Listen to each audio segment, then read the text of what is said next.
Are you a cyber threat? This man is. He's a willy-nilly link clicker. He's going to get a nasty infection, which he could spread. He needs to be dealt with. Well, yes, that's one way of doing it. Here's another. Always check who an email is really from before clicking on a link or attachment. Phew, that was close. If you get an email promising you a massive prize, always check the address. It could save you a lot of bother.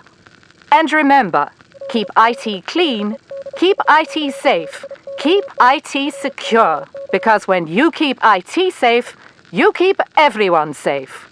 Carry on!